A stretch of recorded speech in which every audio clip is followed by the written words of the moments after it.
Welcome back to another episode of Handloader TV.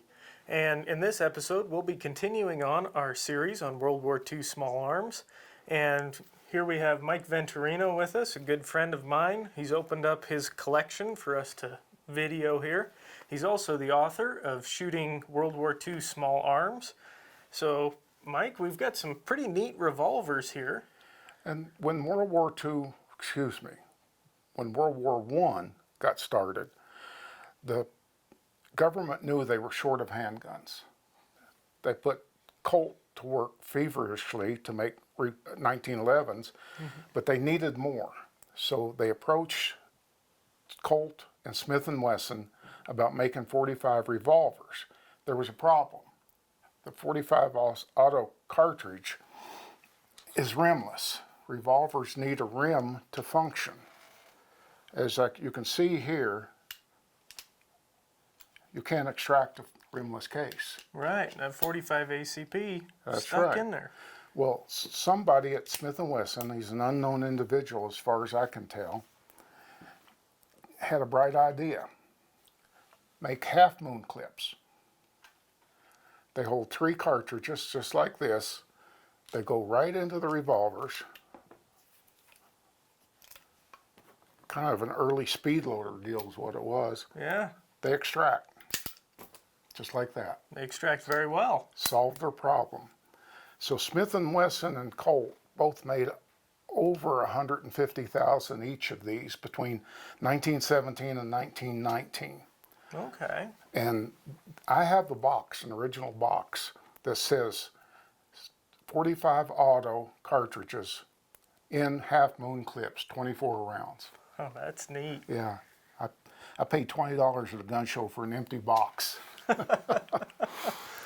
Okay, these guns are both U.S. model 1917s. They're marked thusly on the butts. There are no 2 parts on these guns that are interchangeable, except the lanyard ring.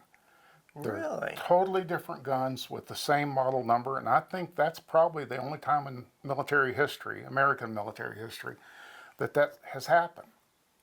Colt, when they came out with them, put a dull finish on them. Yeah. This one is Parkerized, which means it was drawn from storage at the beginning of World War II and given a Parkerized finish.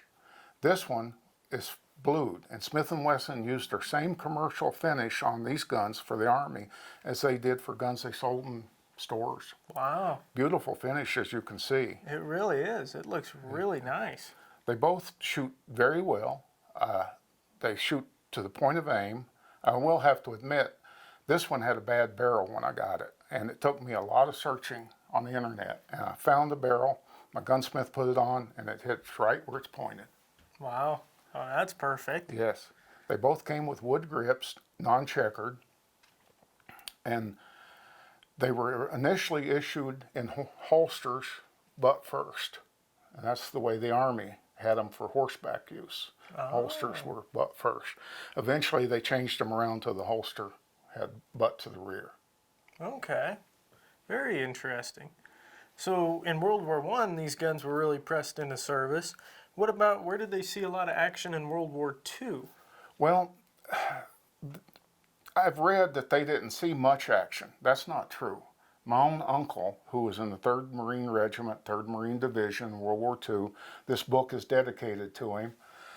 He was on the first wave that assaulted Bougainville and the first wave that assaulted Guam. Wow. After Guam was declared secure, there were still hundreds, if not thousands, of Japanese soldiers running around in the jungle, stragglers.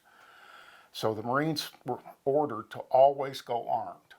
He said, it didn't have to be a rifle. It could be a handgun. He said the M1 Garand was 10 pounds. So he stored his M1 Garand, and someone gave him one of these, a Colt or Smith & Wesson, and at that late date, he couldn't remember which one it was. And he carried it with him every day then he was on Guam. I would love to have known the more details of it, but when he was telling me that, I was too young to understand. Right. That's a really neat little first-hand account of the use of these pistols. Pictures exist. There was a Marine on Tarawa approaching a Japanese pillbox that had been knocked out. It's a movie film, but you can see the stills of it somewhere. And he's got the gun like this, and he's approaching this pillbox in case somebody's still alive in it. It's obviously a 1917 Smith & Wesson if you know your guns when you're looking at it. So they got out a lot more than just arming prison camp guards and such as that. They were in use. That's very interesting. Very interesting. So when it comes to care for these, you know, they're revolvers, any special notes or things you'd like to add for that? They're simple. You open a cylinder, you swab out each chamber, you swab the barrel from the muzzle in, you clean out the cylinder recess, the edges, the gunk will get in the edges, oil it up good, and you're ready to put it away. Simple. Sounds very simple. Yes. And I'm proud to say, as far as ammunition goes, they shoot the same loads that I shoot in my 1911 pistols, and the same loads as I shoot in my submachine guns. Very interesting. Mostly I shoot 5.4 grains of 231, 230 grain lead or full metal jacket bullets. Okay. But sometimes it's really nice to shoot that mild Trail Boss load. It's only doing 750 feet per second. I feel like Trail Boss is a bit of an underappreciated powder. Not by this man. I use a lot of it. I love that powder too. You I'm a bet. big fan of it. You bet. And then there's also another cartridge you can fire safely in these as well, correct? I'm glad you said that. A lot of people, these got very popular, and at the end of World War I, the government sold some of them off. They kept most of them. Smith & Wesson and Colt both kept making them. They made them both until the 1940s. And in the 1920s, people were tired of these half-moon clips. They're fine if you're going to shoot them and throw them over your shoulder when you're done. But people didn't want to do that. They wanted to reload, save their brass. So they come out with a cartridge called the 45 Auto Rim. It's the same exact case as the 45 ACP, but it's got a rim. And to be honest with you, I use it more than I use these clips. These clips are photo props. Because they can be a bit tricky to load, you were saying, right? Wear your fingers out. You have to do each one. You know, you grab the 45 Auto Rim cases, you just load the gun and shoot. That's the way to go then. That's right. That's the way we'll do it. Well, on that note, Mike, what do you say we take these two pistols and go hit the range with them? We will, and we'll put lead through both of them. Sounds great to me. Yeah.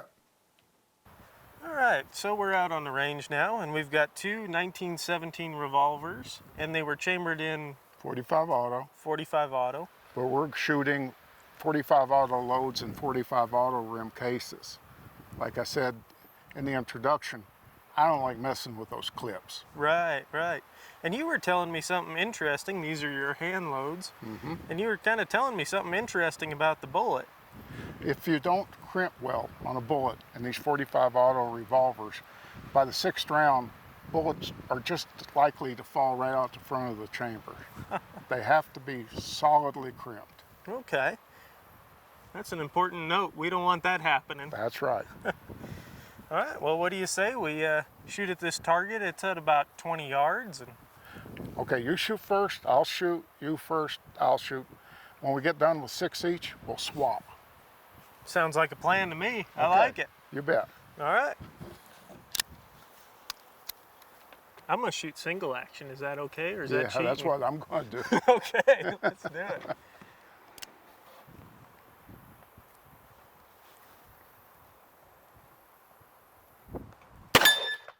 Good shot. Thank you. Surely that bounced up. Yeah, I don't think there's any way you were that high. No.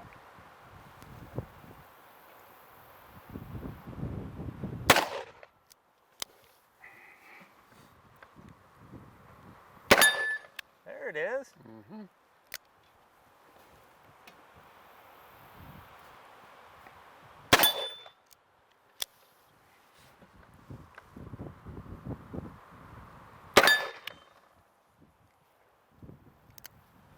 You hit my side. I hit it. You hit it. I didn't. Ah.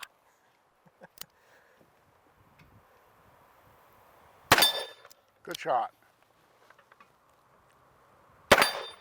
Likewise. Where are we at? Is that 5 or 6? This is a Dirty Harry moment. One more. One more. Mm-hmm.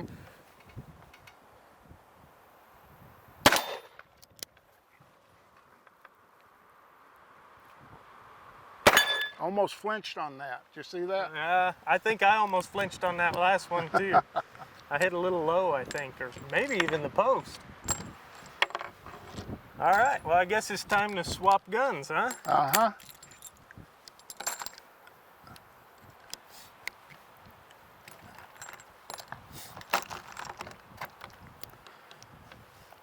You might note, Jeremiah, that I often have loose ammo in boxes. Mm-hmm. It's because when I get bored in the winter and it's 20 below zero, I load everything that's empty, and I don't have boxes enough for all of it. Oh, I hear you there. That's one thing a hand loader can't have too much of is ammo boxes. True. There you are, sir. Okay, All right, you go first. I go first.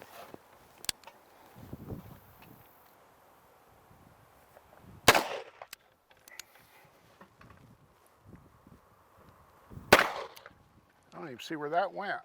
I think it hit the wood right above it. Okay.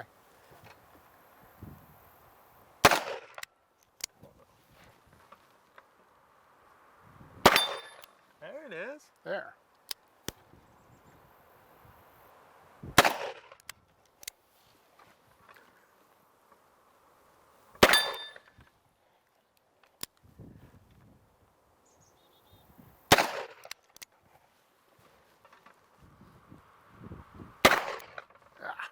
I think I like that Smith & Wesson better. One more, Jeremiah. One more. I better hit this one. I don't think I've hit yet. Oh boy. I can say you haven't hit yet. I missed that one too. Tried too hard. You know what? I got one more in there. Oh, I'll get a second I chance. miscounted too. Let's do it. All right, here we go. Your last chance, My Jeremiah. last chance. I better not mess this one up, huh? Oh boy. Okay, now let's see. Ah, got it. Oh, that's fun. That is too much fun. I wish we could just do this all day long. Oh, tell me about it. So we're back in the vault now, and we fired 13 different handguns while out on the range for this whole series. And we thought we'd go ahead and talk about all of them at once at the end of each of these videos. But we'll have individual videos talking about each of these firearms you see here on the table. So be sure to keep an eye out for those. And we did a lot of shooting and a lot of testing with these guys, so I don't even know where to start, Mike. What do you think? I know where to start. I'm a red-blooded American, and that Smith & Wesson 45 is my favorite. I hit better with it. I felt better with it. This would be a good second, the 455 Smith & Wesson. Okay. I can tell you which one I like the least. This little Japanese double-action only oddball revolver.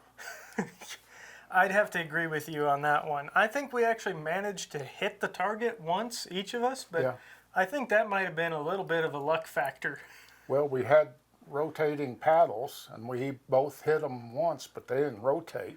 No, they didn't move very much at all. But there were some pretty interesting ones too. Like, I was really surprised. I shot really well with the 1917 Smith & Wesson revolver. Mm-hmm. But then when we swapped over to the Colt, I don't know if I even hit one with the Colt. That Smith & Wesson just felt better in my hand compared to the Colt. Well, the people in 1917 must have had bigger hands than me, because my hand will not reach that trigger for double action shooting. I can do it, but just barely. Really? Yeah, the Smith & Wesson, I can handle that easy.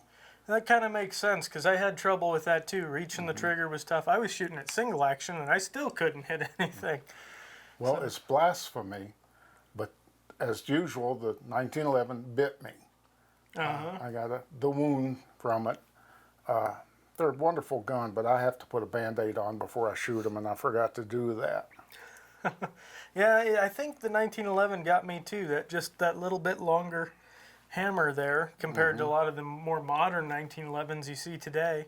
But still, overall, I really like it, and it shot pretty well for me, if I remember correctly. The 38 Smith & Wesson, we did good with it too. We did. We Yeah, did very good both with that. of us. Yes. The Luger, that was interesting. We kept having jams, failure to feed, failure to eject, but we had our elbows on the table, and we were limp wristing the guns then. We shot it just straight away. Everything, all the problems just went away. And you actually brought that point up because we function tested it and we got a new box of ammo and I went out and I shot it with no rest and I said, oh yeah, it functions great. And you were the one that told me to pick my elbows up off the table and try it. And lo and behold, the Luger functioned just fine then. Just fine then, yeah. So we learned something about that. The Lugers are pretty finicky, but if that gun isn't able to recoil, then it'll jam on you, which is very interesting. Well, that's my conclusion. The French pistol I didn't hit very good with, but I've not shot it very much. It functioned well. The high power, there's no flies on high power. That's a good gun. It is a good gun. I don't think I hit anything with it, but it functioned great, and I know they're good guns. I've shot other ones and done pretty well with them. The P38 is a good gun. I like it. But just give me the revolvers. I'm old. I want revolvers. Except for the 1911. Now, what about that Nambu over there on the very end? Well, it was just like what we said. The magazine's hard to pull out when it's empty. Then the bolt falls forward. Then you got to retract the bolt again when you put a new magazine in. It's a joke. It's pretty surprising to me that that's what they issued. I mean, and as I told you, they issued these with a spare firing pin. because they break so much. Yes. Which is very interesting. Yes. That's No wonder they surprising. gave their officers swords. And then the Webley, we did okay with that, I think. We did. It's still ugly. I don't care how good I could shoot with it. I'd look at that and say, that's ugly. But it was a lot of fun. I must admit, I had a blast getting to shoot all these different firearms. We've got tons of other videos on World War II small arms. They're in the works. They'll be edited, and you guys will get to see individual videos on this and all kinds of other stuff. And we barely scratched the surface when it comes to information on these things. This is just a real small tidbit. So make sure you guys go ahead and check out Mike's book, Shooting World War II Small Arms, and you can learn about each one of these individually, all the loads you've put through it and all that stuff.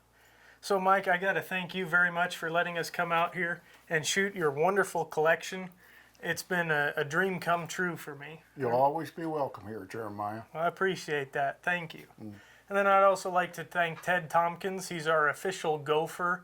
He was driving around spray painting targets for us and grabbing the guns we needed and the ammunition and just even the food, whatever else we need. So a special thanks for Ted. He was too ugly. We didn't put him in front of the camera. We couldn't put him in front of the camera. We tried a couple times, but it didn't work. No, he ran every time we got the He camera. ran. Yeah. He knew better. And then I'd also like to thank Chris Downs and Don Polachek for making this all possible. Chris is the cameraman. He does all the great angles and shots you see. And then Don Polachek, he's the owner of Wolf Publishing and the director. So thank you guys for watching this video. We hope you enjoyed it, and we hope you saw it for what it was. Two guys teaching each other how to, well, Mike's teaching me all about these guns and how to shoot. And we just had a whole lot of fun doing this. Yeah. So thank you for watching. We hope if you like this video, you give it a thumbs up. And don't forget to subscribe and hit that bell icon so you're notified when we post our next video, because you won't want to miss out on this series. And as always, if you have any questions or comments, feel free to leave those in the comments section below. And I'll do my best to respond to each one of those. Thanks, and we'll catch you in the next episode.